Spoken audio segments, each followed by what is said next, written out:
Welcome to the Imperfect Dads Podcast. This is your host, Devin.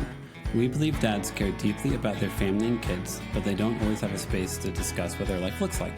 Our podcast is a space for dads to discuss the ups and downs of fatherhood and how they feel like they're holding it together or how they're not. Thank you for joining us for this episode. On this episode, we have on Quentin Hafner from Black Belt Husbands. Quentin is a licensed therapist based out of California. We talked about his time in Nashville and moving back to California, taking risks as an adult, committing to decisions, his love of Brazilian Jiu-Jitsu, and how he incorporates that into his practice, letting men know how therapy helps them, how men can be more present for their family, and the endless journey of self-discovery. Make sure to follow Quentin's Instagram, which is linked on our account, where he posts tips and advice for men to become the person they want to be. And also just like one more thing. Dad, just start the episode. Oh, my bad. So we were looking for we wanted like an extra bedroom, a garage, and a play space, so you could have teenagers at the house, And whenever we looked at the housing costs in Nashville, because we wanted to stay in Nashville, we didn't want to move out to the burbs there. And then we looked at it out here in Denver and we were like, this is like the exact same cost. Yeah. And we've always wanted to try mountains. We've always wanted to do this. And we know Whatever the next house we buy we're probably going to be here for 15 years. Yeah. As we get kids through high school. Yeah, totally. Yeah. Took the risk. So far, so good. Loving it out here. Nice, man. That's great. Lack of humidity, lack of mosquitoes. It's very natural to be outside out here. You just have to worry about sunscreen and staying hydrated. Right. Yeah. And that's about it. Awesome, dude. Yeah. So cool, man. Good for you guys. You took a leap and it sounds like it's working out. So far, so good. And, it's so interesting with taking risk as you get older, just to realize okay, let's try to move out to Denver. What if you hate it? Then you just move back. Yeah. It's a mess. Yeah. You lose a lot of money in the process. Right. It's not a good financial decision but what's the cost of you not trying? Pretty high. What's the cost of you trying? You learn, you grow, you communicate better with you include your friends and family with it, tell them, hey, here's what we want to do. Or you just never try. And then the rest of your life, you have a what if that kind of eats away at you. Totally. My motto is making a bad decision is always better than making no decision. Because if you make a bad decision, you can recover and make a good decision. Yeah. If you make no decision, you are stuck. Yes. And that's so hard for me because I'm very much an overthinker, overanalyzer. And my wife is very much like, this go. So she normally has to Mm-hmm. not drag me along, but I'm trying to think of. Give you the nudge. Yes. Yeah, man. Yeah, totally. I'm totally with you. We actually moved from Nashville. We're from Orange County. We lived in Nashville for 4 years and then we moved back to Orange County. Very similar process. It was kind of scary. We didn't know, should we move back? And there was kind of this kind of nudge, for us we just felt like God was calling us back to Orange County for different reasons. And we're like, oh my gosh, and so after being terrified of that decision, we decided to do it. And then, oh gosh, lo and behold, it's exactly what we were supposed to do. Everything just kind of lines up. You know what I mean? So it's like, dude, we're all just like a bunch of fragile humans that have a lot of fear, percolating in our nervous systems, Yeah. And if I'm it feels similar, with my kids of hey, if this is the thing, if this sentence, if my parenting, if this moment is what causes therapy later, I'd much rather know that now and do it differently. And that's how the move felt also is if this ruins my kid's life, if this is a horrible decision, you could just give me a crystal ball so I could know that, so I could just recalibrate. That'd be great. But until you try, until you do stuff, you don't know. And it freaking sucks because I would much rather know everything. And sadly, that's never how life works. Exactly. And we also know that, well-being and happiness and, your living location has nothing to do with that stuff. Yeah. So that's good to know, right? It's okay, cool. I mean, it's it can kind of move the needle a little bit, but it's not one of the main determining factors. Yep. No, I think it's more, a move is why do some people move away to go to college? It's so that you can reset your identity. So you can do it. I think the move itself is the moment of being all right, I'm in a new town. This is a new phase of my, it's the physical representation of this is a new chapter of who you are. Right. And that brings the new energy into it to try new things, look at yourself a little bit differently and reanalyze what your life is. Yeah, totally. Dude, you're kind of jogging some of my thinking here too, because I did a podcast. I'll share it with you if you want to Yeah, listen please to do. it. Yeah. And the podcast, I forget the title of the podcast was How to Make a Big Life Decision. Hmm. And I talked about how this kind of like concept of like this has just been my kind of experience and kind of like walking with people and making big life decisions is that a lot of times big life decisions don't work out for people is because they don't really immerse themselves with a commitment to the decision. And so it's like you kind of you make a decision, but you haven't fully made the decision psychologically in your mind. Hmm. And I kind of use this example in that story of like when we moved to Nashville, it was obviously a big move for us coming from Southern California. And one of the ways that I made that transition more successful was like I went all in on Nashville. Yeah, yeah, Like it yeah. wasn't like I was vacillating, like, oh, like I mean, I use these kind of corny examples in the podcast. Like we got into like horseback riding and Yeah. we got into like country music and like Yep. we just went all in on like being Tennesseans, And what I've seen from people is that if they don't do that, they suffer immensely because you have like one foot in the old decision, one foot in the new decision, and you haven't really committed yourself to the new decision. And then you kind of look back and you say, well, I don't really like the decision I made, but people they haven't really fully engrossed themselves Hmm. to the commitment of the decision. I don't know if that Yeah. kind of makes sense, but No, it does. It's yeah, like watching your kids try out a new sport, and you're like, "Hey, you're going to do soccer," and then they sit on the sidelines, and they're like, "I hate soccer," and you're like, right, "You right. didn't play the game. Like Yes, yeah, you yeah, like you yeah, at least yeah. you did the cowboy boots. You probably went to concerts at Nissan Yep, Stadium. You went yep. to CMA Fest. You did all the Uh-huh. things, and you're like, well, I tried, and it's not the fit I thought it was, but at Mhm, least I tried because." mhm, Yeah, standing on the sidelines and judging, I'm phenomenal at, but it mhm. doesn't bring me any joy. It doesn't bring Yeah, me any happiness. It just right. brings me smugness, which I'm trying Mhm. to limit in my day-to-day life. That's good, dude. Yeah. Oh, I saw the soccer jersey in the background. Yeah, Yeah, yeah. okay. So you're still rocking that. Yeah, good. Still rocking it. We had on Joe Willis, who's their starting goalie for Okay, cool. Nashville Nice. SC, and he's Yeah. just a super nice guy. What brought you guys to Nashville, or what made you want to move out there and try all that out?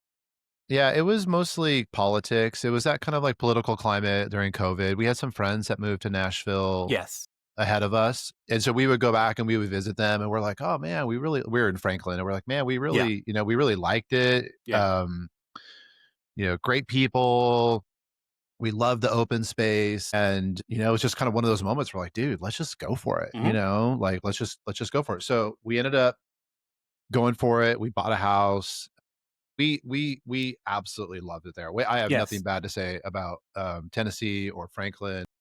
We still have a great community there. But strangely enough, my wife couldn't deal with the allergies. Yeah, it's so bad. It It's was so awful. bad for her, Hmm. and it was actually such a bummer because had that not been the case, we probably would have stayed there.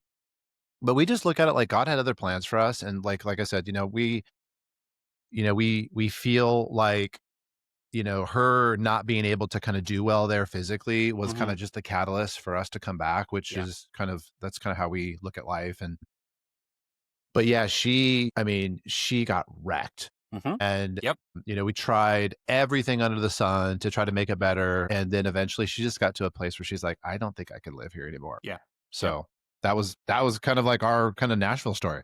Yeah, that makes Yeah. sense. Like, so Okay. Yeah. if your physical environment is, like a weighted blanket on you every single day, you do kinda It's look up after a while and you're like, what am I doing here?" exactly. So, Exactly. We learned in hindsight, like, and I'm sure you probably already know, Middle Tennessee is probably one of the worst places on yeah, earth to live it's a if you bull. struggle. It's a It's a bull. bull. It's a Yeah. bull. Yep. We No, didn't it's know any of that. We were just like, oh, this is really pretty, and yes. it's like, so we learned a lot. Um, yeah, if you struggle with allergies, it's probably not the best place for you to live. It's not, and I didn't know that until I was, like, 25 or 26. So I'd done college there and everything. Then, like, in my mid-20s was just, like, kept on going to the ENT, had chronic sinus infections, and did surgery, went through a whole process. But, like, yeah, it's funny because, like, whenever you're looking at a destination, you are more just like, "What are the opportunities here? What's like, what can I build here if I move here?" And you're not like, "Can I breathe there?" Because it's Yeah, just yeah, such yeah. You're not gonna. Well, just out of curiosity, did you struggle with allergies in Indiana? I did a little bit. I'm from Okay. Evansville, which is also alongside like a river and Okay. kind of in a Yeah. valley as well, Yeah. but it wasn't as bad. So who the My heck my knows? sister-in-law went to college in Evansville. Oh, did she really? Did she go Yeah. to University of Evansville? Yeah, That's exactly. cool. Yeah. That's awesome. Yeah. Yeah. Yeah, okay, because my wife's from Minnesota, and Yeah. she didn't really have allergy problems growing up, Yeah. and then she came to California to go to college, then we moved to Tennessee, and it just, like, crushed her. Yeah, Yeah.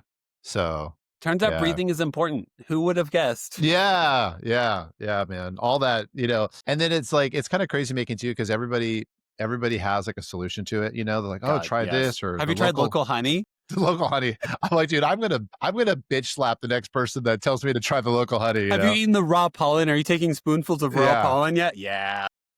And then and then the doctors are just as bad too, because they're like, "Oh, well, this is that. This is," Yeah. and I'm like, "Dude, none of you guys know what the hell this is." You know what I mean? Just admit Basically, that yeah. you don't know. You're Yep. totally guessing, Yep. So after trying, we tried to find the best Hmm. specialist, and Yep. yeah, there was no solutions at the end. So Nope. Nope. we And live we live by the coast, and we have fresh ocean air that's now, awesome. and it's a dry climate, and it's Yep. perfect for her. And the crazy thing is when we moved back, she, like, within a week, she's like, "I feel 180 degrees different." Yeah. Which I'm So glad. yeah, yeah, it was Also, if you're awesome. going to make Yeah, the move back, it's like, that's how we felt moving out here was like, all right, if we're going to move across the country, if we're going to do all this, we're going to try this adventure. I really do hope it's good. Like, I really do hope once we get in the school system, we make friends. I hope our neighborhood has good people.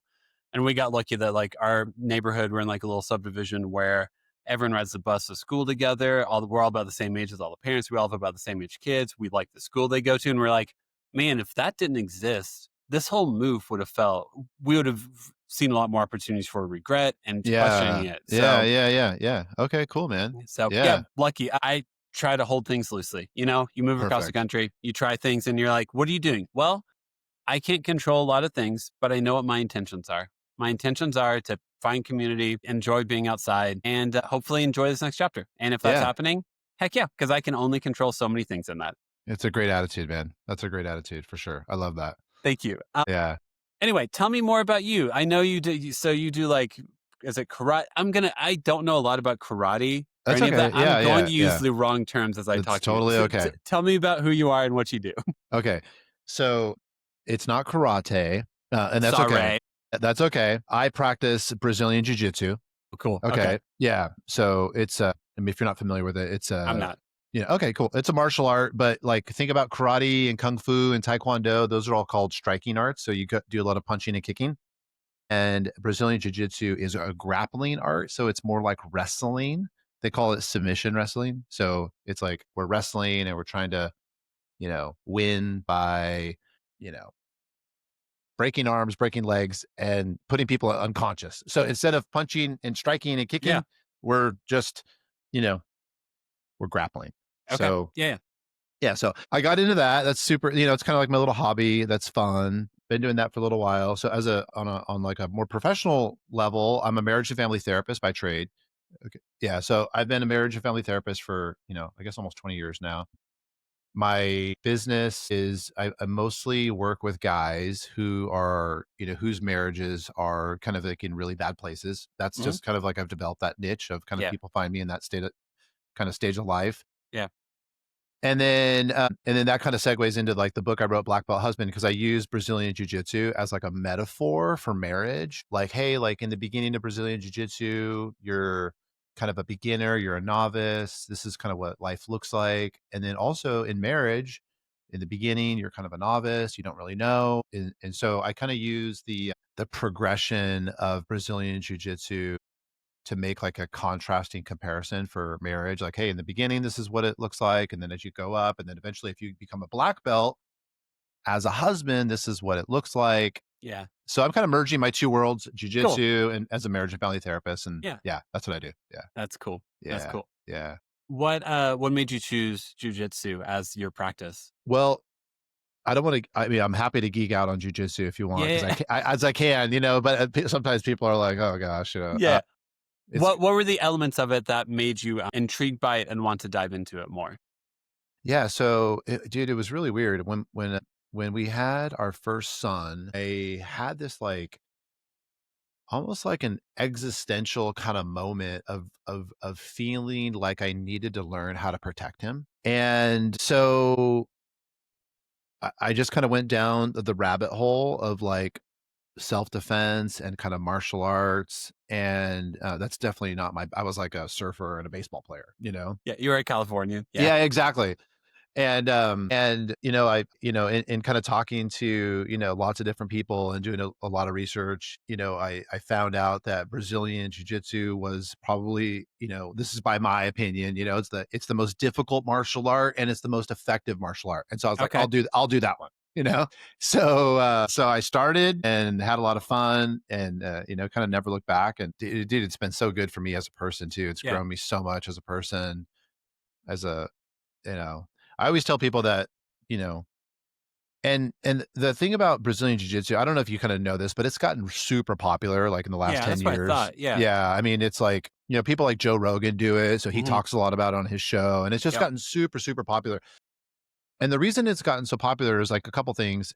There's like a efficacy with it. So it just kind of works, you know, Mhm. from like a self-defense standpoint. Cause like the idea is that if you're ever in like a self-defense kind of altercation, like God forbid, you know, I'm going to be 50 years old. I should never be in a I should never get into a fight. Right. You're But not if picking fights at the bar right now. exactly. But if that ever happened, the Yeah. idea is that all of those all of those moments typically end up on the ground. Okay. And so if you end up on the ground with somebody and you don't know what to do, then that's where you kind of lose. And so the beauty of Brazilian Jiu-Jitsu is that it's a martial art that, how can I say this? Like the uniqueness of it is that if you're on the ground, you're in the most dominant position. Gotcha. Yeah. Yeah. So then there was this wave of like Brazilian fighters that came into the UFC like 25 years ago, and nobody have ever even heard of Brazilian Jiu-Jitsu. And so they came into the UFC when the UFC was kind of in its infancy, and they were just dominating the UFC. And people are like, "Wait, what is this thing? And how is this working?" Because the old way of thinking in martial arts was you just never want to go to the ground.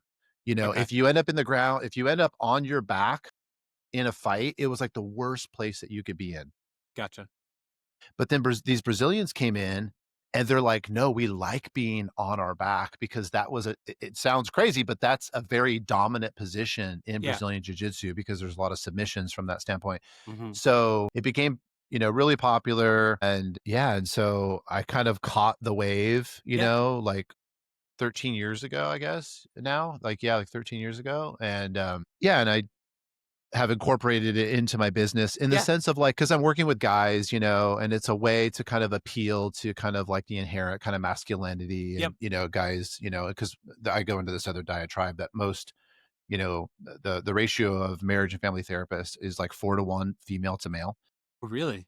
Yeah. So most therapy out there in the world is from women. It's basically run by women Mhm. serving women. Yeah. And so I wanted to kind of put my own kind of like spin on it and really kind of try to make it appeal to guys. And so yeah, that's what I Yeah. do. Well, I Yeah, mean, also, like, I mean, there's so many jokes of like what men would rather do than go to therapy. And exactly. so if you can go, like, Exactly. I'd rather listen to the band I've listened to for 20 years than go to therapy. I'd rather go to a football game than go to therapy. You know, the list is endless. So Exactly. if you already, I mean, any job is like, okay, here's my service, here's my product. What are the barriers that I know will exist for people to use my services? Hmm. So if you can eliminate one of those barriers and look at them and be like, hey, there's a lot of masculinity in therapy. Like Hmm. there's a lot of strength and masculine. Like it's weakness, of course, is necessary to admit you're wrong, blah, blah, blah. But like if you can go ahead and incorporate something that is inherently masculine to it, I would assume people will look at you and be like, wait a second, let me rethink what I thought this was and let me come talk to Exactly. Yeah. I mean, it's kind of like I feel like a little bit of my personal mission in the world is kind you. of Hmm. to change some of that paradigm about therapy. And you know, people aren't wrong too, because I'm very outspoken about the therapy community in general as a whole. Dude, Hmm. it's really fucked up. Is it You really? know? Yeah, I mean, it's like it's not the healthiest group of people. Hmm.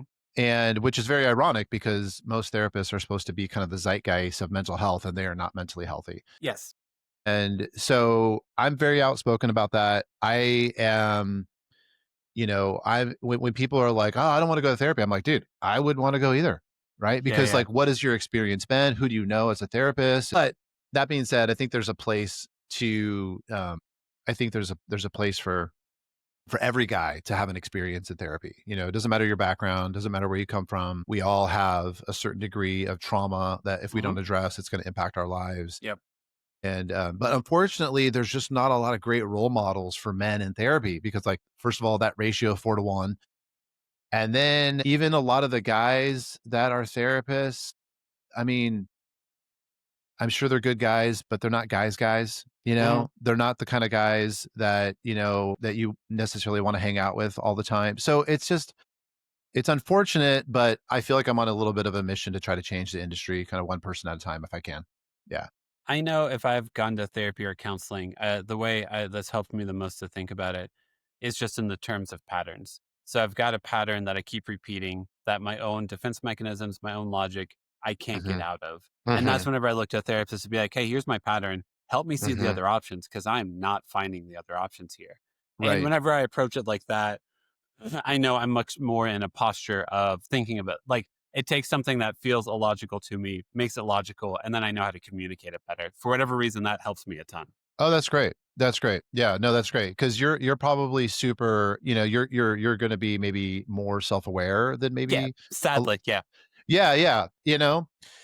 Therapy is one of these interesting kind of like places where where you're gonna have conversations like that. You're gonna help people see patterns, hmm and then there's a whole nother side of therapy that is there's a role modeling aspect of therapy. okay, There's a place within therapy that people will see the therapist as a role model for kind of like healthy living. yeah, yeah, And so, now not everybody comes to therapy for that reason. A lot of people could come to therapy and kind of separate it and say, okay, well, this is not kind of a role modeling hmm experience. It's just kind of like, the a therapist can be part dad figure, part mom figure, part church pastor, part role model, part friend. It's really kind of a mashup of roles in a lot of ways. And, so, I've kind of taken I kind of have a little bit of a different approach where a lot of the clients that I work with, because I catch people usually in a very difficult time of their life, they're needing role modeling. yeah, They're not coming to me saying, "Hey, here's the pattern." They're coming to me saying, "My life is falling apart." you yep, know. And so it's kind of like, okay, it's like, okay, let's get out the shovel and really start digging and figuring out what's yeah, going on. What's going yeah. Yeah. I mean, that makes sense.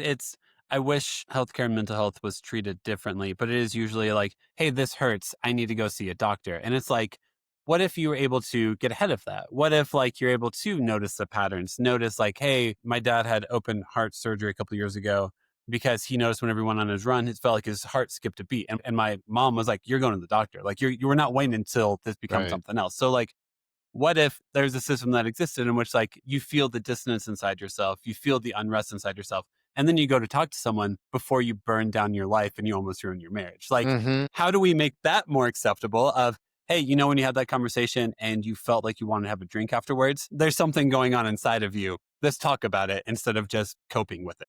Exactly. Exactly. And I of course I wish that that was true too. Yeah, There also seems to be just something very human. It's just, about this idea that as humans, we typically wait till things are pretty bad before we're yeah, motivated to make change. And you could yep, that principle applies to, someone who might be overweight, hmm and someone that's, not physically healthy, or if there's a relationship problem, we typically wait till it's really bad till people. And so, yeah, like, I think in a perfect world, people would kind of see the warning signs early and say, okay, I'm going to get ahead of this, like, oh, I gained 10 pounds, I'm going to start dropping some weight. I don't need to gain 100 pounds before I realize that, you exactly. know? Yes, Um, but there is something very kind of humorous about the human experience that they say this in, Alcoholics Anonymous all the time too, because they know it better than anybody. It's like,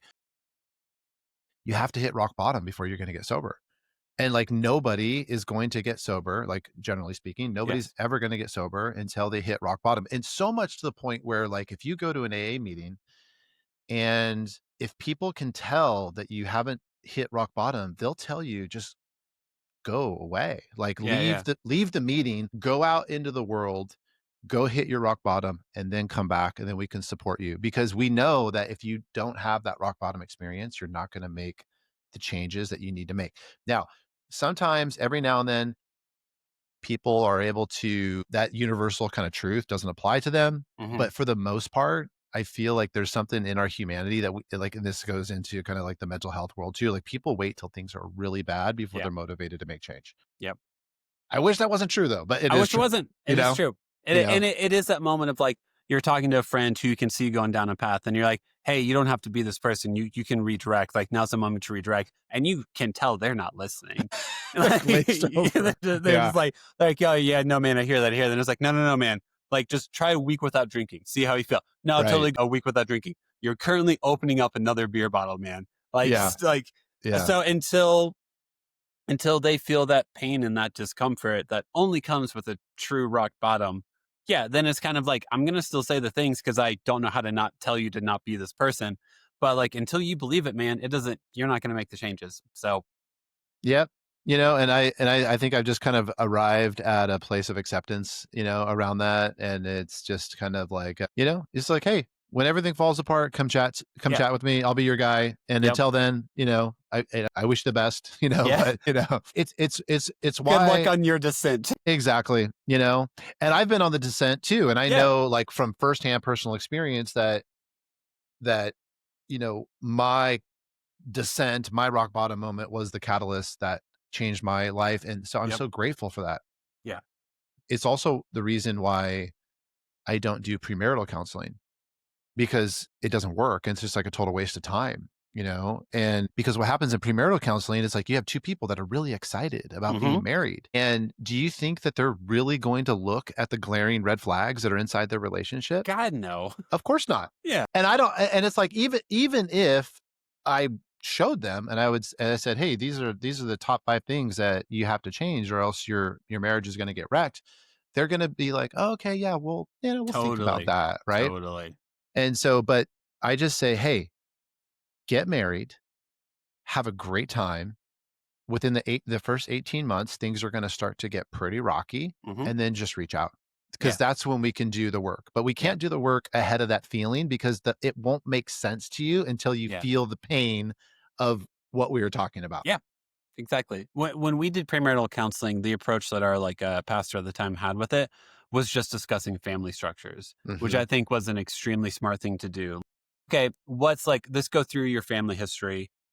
In my family, the women worked. Went back to college, worked all that. And my wife's side of the family, they mostly were stay home and caretakers. So it's like, okay, so I'm going into this expecting my wife to want a career. If she wants to go back to school, anything like that, I'm anticipating that. She's anticipating needing to figure out how to stay home. And I'm like, oh, I'm not expecting that of you. And she's like, oh, you're not? And I'm like, yeah, not at all. That's not what my normal is. And I think that's what marriage mostly is. It's like, hey, here's my normal. What's your normal? What's the friction? Let's figure it out. Right, right, right, right. It's kinda like finding out where that Venn diagram is, like, Yes. where can we meet in the middle here? Yeah.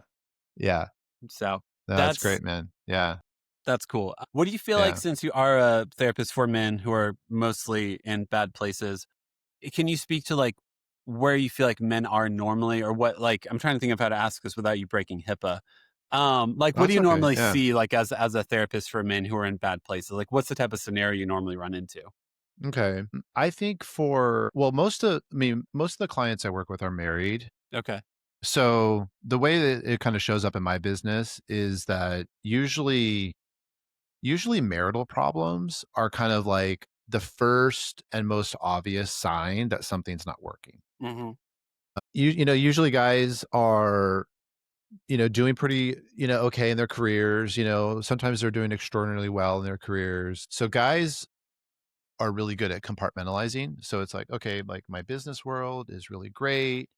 And then my marriage with my wife, it just feels kind of off, she is complaining a lot, she's unhappy. And in my business, a lot of times I would say even, well, not most times, but a lot of times the help is initiated by or it's driven by the wife Hmm. Yeah. because women are for lots of different reasons, this goes into like a whole kind of like evolutionary kind of understanding that the difference between men and women, but women are a lot more acutely aware of relationship problems than men Mhm. are, and for really good reason.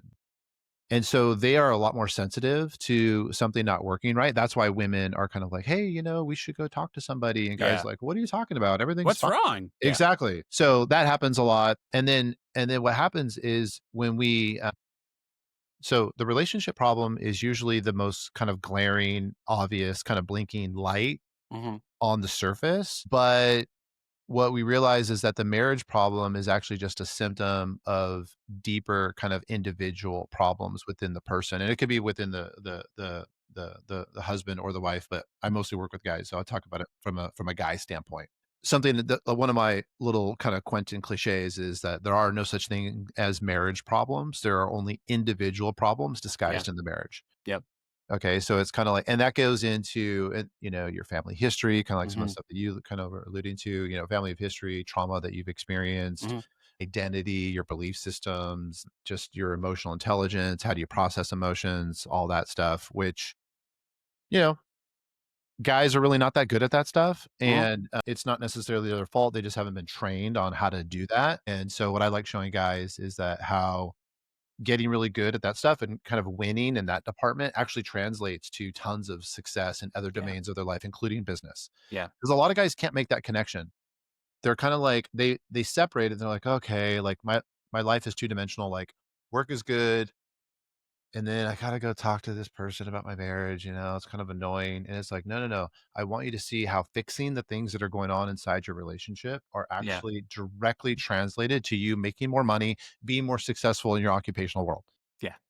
Yeah. Yeah. That's where guys get excited. They're like, "Really?" I'm Gotcha. like, Yeah. "Yeah, Yeah. yeah, yeah." Yeah. Because that's what most guys care about, and that's, because most guys are financial providers, and that's such a big kinda archetype of their identity, it's what Yep. really matters to them. Yeah, yeah, because I think you get married, you start having kids and stuff, and you immediately look up and go, what's the best version of myself for this family? Like, Mm, what can I do that actually mhm, supports this family the best? I'm currently a stay-at-home parent because basically my wife has always been better at making money than I have been. mhm, So mm, I redefined my definition of, hey, what's the best thing I can do for my family? Currently, I'm not the one who can make more money than my wife can. Cool. So mhm, what can I help out with? Because there's a role for me here. There's a mhm, purpose for me here. mhm. It just isn't what I thought it would be whenever we first got married. So Wonderful. Yeah, I figure love out what that. that is. Figure out what that Yeah. is because um I feel like I usually tell dads or men, and I'm very much just like, hey, the love you have is beautiful and great. We just need, and it's just finding out how you communicate that to your family in a way that's heard and feels like you're communicating it correctly.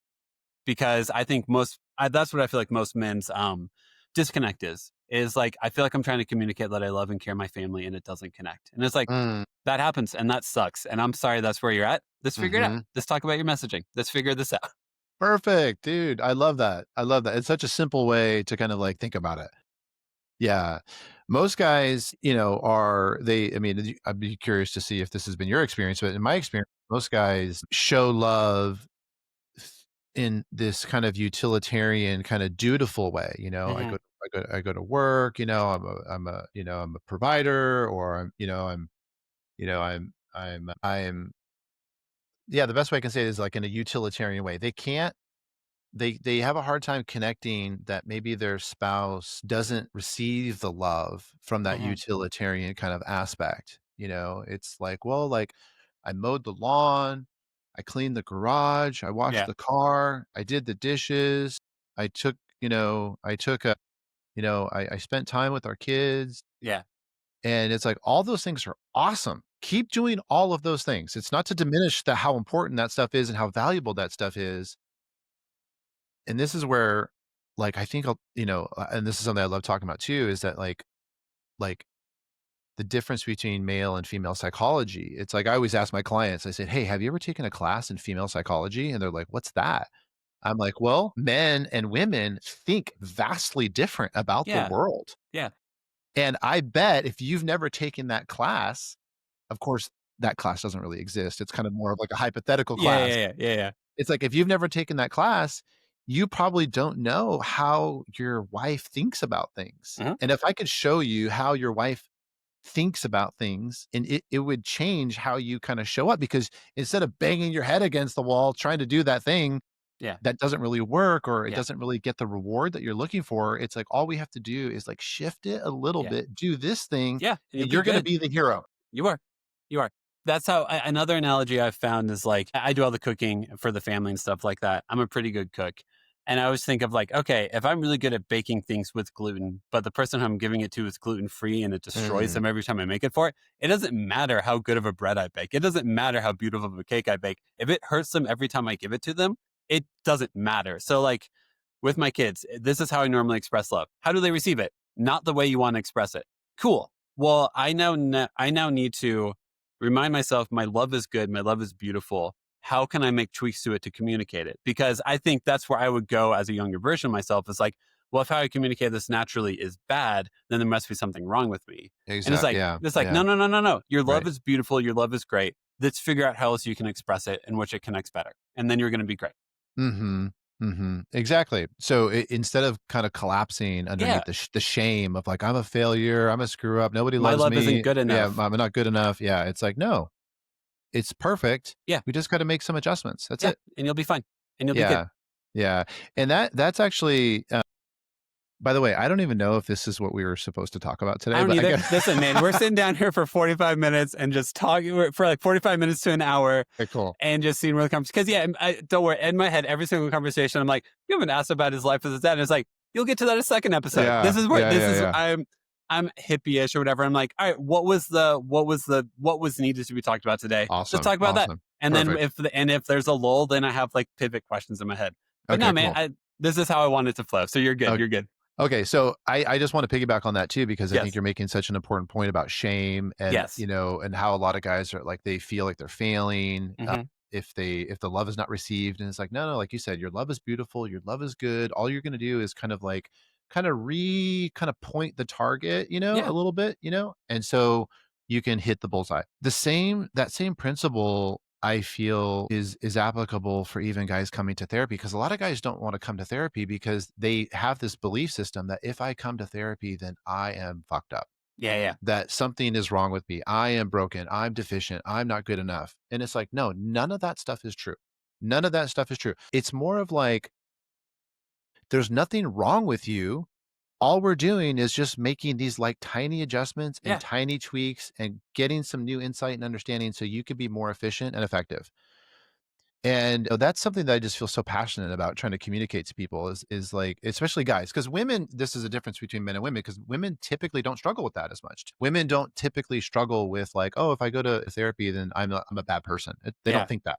Guys think that. Yeah. Guys They tend do. to really struggle with kind of the shame aspect of therapy and what therapy is. And it doesn't have to be that way. And I think Yeah. as long as it is that way in people's minds, it's kind of like, well, unfortunately, you're going to be the big loser for that, because you're Hmm. missing out on such a awesome opportunity. It's just like, if you could learn how to bake the same thing gluten free and everybody loves it, wouldn't Yeah. that be great? It's great. You It's know, beautiful. Just it change an ingredient or two. You'll be fine. exactly. But some guys are so stubborn. They're just like, well, if you just don't like the way I bake it, then that's it's like, no, No, no, dude. no, no, no, Yes. no. We're good. Like we're fine. You're missing something way more important. Yep.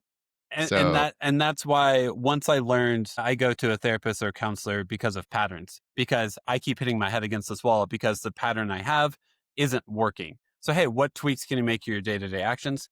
And then what doors open up because of that? Once you've acknowledged your pattern, in which ways you're just doing the same thing over and over again, like, well, that's insanity. Everyone knows that's insanity. yeah. Yeah. And it's so beautiful too, because you're such a great role model and example that, you're not letting your pride and ego get in the Yeah. way of that. Yeah. Yeah. Trying. Yeah. Sometimes I do Yeah. realistically Yeah. Sure. because I'm human, sadly. Yeah. But yeah, no, it's, hey, just take a step back. You want to be loved and you want to love people. Currently, this version of you isn't very good at it. So let's reassess. Let's see what's going Exactly. on. So, Yeah. okay. So for the sake of time, I'll start wrapping up the episode. Thanks for being a chill and easy talk. Yeah, dude. So how we end every episode is we ask every guest a series of 5 questions. We didn't talk about your life as a dad too much. Sorry about that. That's okay. We'll Yeah. get you back for another episode. Yeah.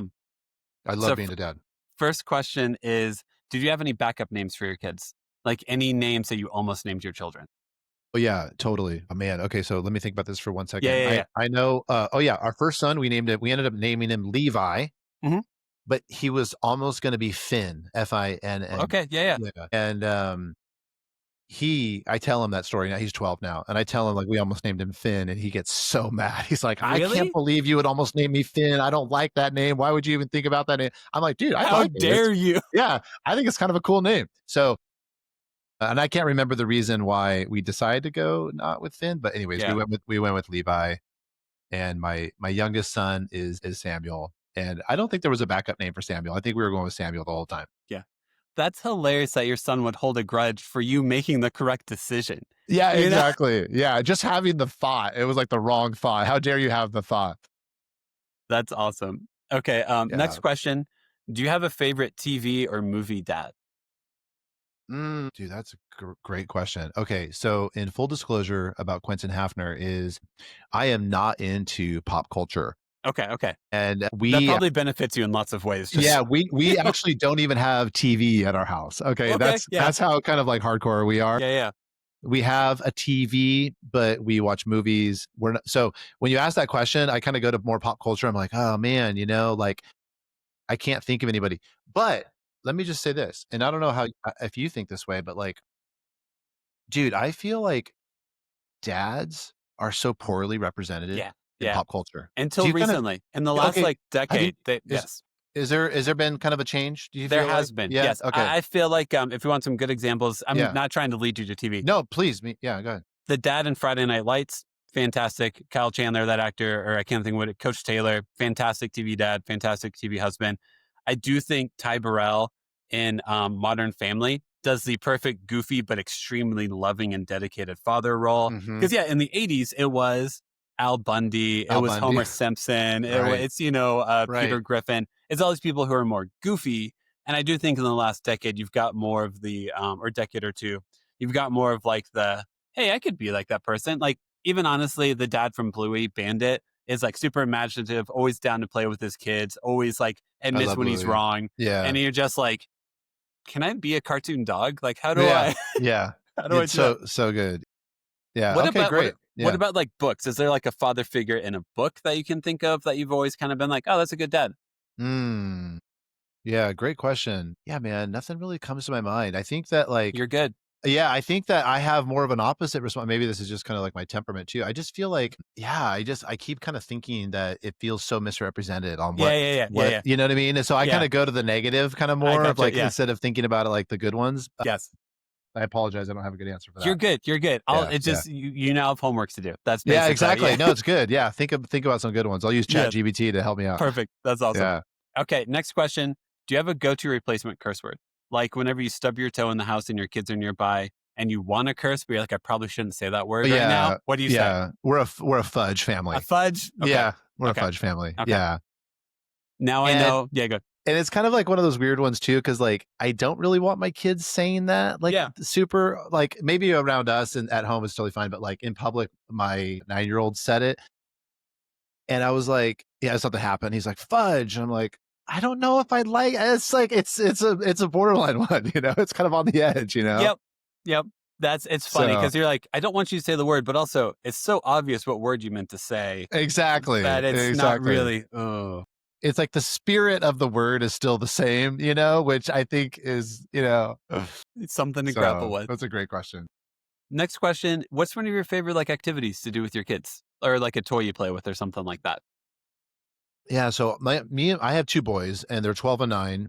And so we are outdoors. Cool. Like we're an outdoors family. So my wife is a stay-at-home mom. And so my kind of relationship with my boys is kind of like, hey, let's give mom a break, Yeah. because she's been Get out with here. you. We're good. Yep. We're also a homeschooling family, so she's with them a lot. Gosh. right? Yeah. Yeah. Okay, so it's like, hey, let's give mom a break and let's go. And so we are outdoors. So we go to the beach almost every day. So Yeah, that's cool. we go surfing a lot. Cool. We sometimes if we don't want to get in the water, we go down the beach and we just ride skateboards. We're into dirt bike riding. We ride Cool. motorcycles. Yeah. We're super outdoors. Like I said, we go camping a lot. Anything that we could do to kind of just get outside. My boys are such kind of the quintessential little boys that are incredibly energetic and active. Yeah. So my whole MO with them is just to try to burn calories. That's So cool. anything we can do to get outside, that's kind of what we do. That's sweet. Yeah. And then last question is just parenting advice. So if you had to give anyone some piece of parenting advice, something that's resonated with you that you would want to share with someone, what would be some parenting advice you'd want to share?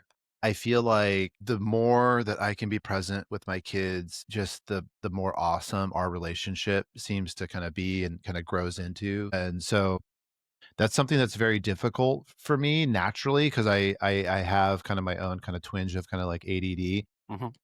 And just being an entrepreneur, and like, I'm always thinking about the next thing, what I need to do, and I need Hmm. to create this, I need to do that. And so it's kind of my own personal struggle. And it's just something that I notice that when I get, when in the moments that it's working good and I am really present, it's just like such an awesome bonding experience Yeah. for my kids. So Yep. presence is kind of my go-to right now.